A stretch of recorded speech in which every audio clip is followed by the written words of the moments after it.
Pemirsa, Menteri Dalam Negeri Tito Karnavian mengungkap tantangan dalam pelaksanaan pilkada tahun ini. Tantangan tersebut disampaikan bersama dengan hasil rapat analisa dan evaluasi pelaksanaan kampanye pilkada tahun 2020. Dan untuk mengetahui informasi selengkapnya, langsung saja kita akan bergabung bersama dengan Putri Amanda dan juru kamera Muhasin Jalal. Amanda, apa hasil evaluasi pelaksanaan kampanye pilkada tahun 2020 ini, Amanda? Iya, Liza, hari ini baru saja dilangsungkan rapat analisa evaluasi mengenai penyelenggaraan pelaksanaan kampanye Pilkada Serentak tahun 2020 yang tadi dihadiri pula oleh Mendagri, Menko Polhukam, dan juga Kepala BNPB. Dan berdasarkan rapat tersebut dibahas mengenai beberapa pelanggaran-pelanggaran yang terjadi selama pelaksanaan kampanye yang langsung disampaikan oleh Mahfud MD selaku Menko Polhukam. Adapun 53 daerah yang terdiri dari 309 daerah kabupaten kota yang melaksanakan pilkada. 53 diantara ini ada yang melakukan pelanggaran, namun pelanggaran-pelanggaran tersebut termasuk dalam pelanggaran kecil ataupun yang dapat langsung diatasi begitu. Dan untuk itu di zona merah sendiri ada beberapa daerah yang melangsungkan kegiatan pilkada. Ini mereka untuk di zona merah sendiri ini sebenarnya untuk daerah yang melangsungkan pilkada sebenarnya zona merah turun ataupun angka kasus positif ini turun. Jadi ada sebanyak 45 menjadi 29 zona merah yang terjadi. Dan untuk itu daerah yang tidak melangsungkan pilkada ini malah mengalami kenaikan yang cukup signifikan, di mana ada sebanyak 25 daerah menjadi 33 daerah. Terkhusus contohnya adalah wilayah ibu kota sendiri, DKI Jakarta, yang tidak melangsungkan pilkada ini mengalami angka kasus positif yang kian masif.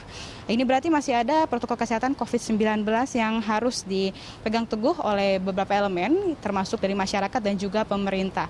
Untuk itu Menko Polhukam sendiri tadi menegaskan sudah menginstruksikan jajaran dari TNI Polri senantiasa untuk melakukan disiplin terkait dengan protokol kesehatan COVID-19 seperti melalui 3 strategi, yakni ada pendekatan preventif dan juga pendekatan persuasif, di mana pendekatan persuasif ini paling banyak digunakan untuk masyarakat sendiri sebenarnya bisa langsung diberitahu dengan baik-baik dan mereka ini tidak ada yang melawan, dan bila mana masih ada masyarakat yang melawan dan melakukan aksi kerusuhan, begitu nantinya akan langsung ditindak tegas oleh petugas ataupun jajaran yang ada di Menko Polhukam sendiri.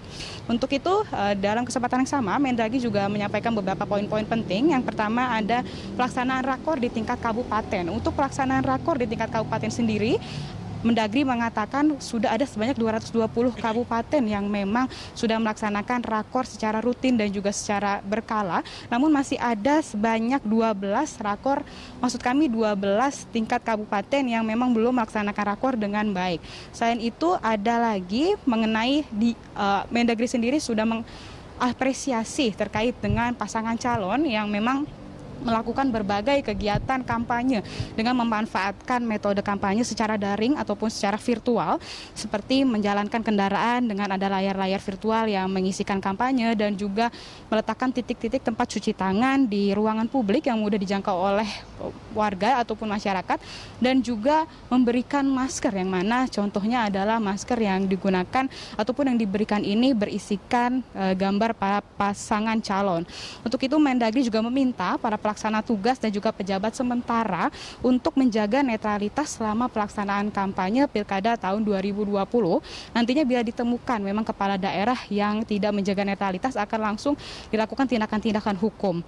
Untuk itu Tito juga meminta kepada seluruh pelaksana tugas dan juga pejabat sementara untuk terus berkoordinasi dengan seluruh stakeholder terkait, khususnya stakeholder yang ada di daerah, untuk sama-sama menjalankan peraturan KPU atau PKPU mengenai protokol kesehatan COVID-19. Eliza. Ya, baik Amanda, terima kasih atas laporan Anda. Pemirsa, demikian tadi laporan Putri Amanda melaporkan langsung dari Kementerian Dalam Negeri Jakarta Pusat.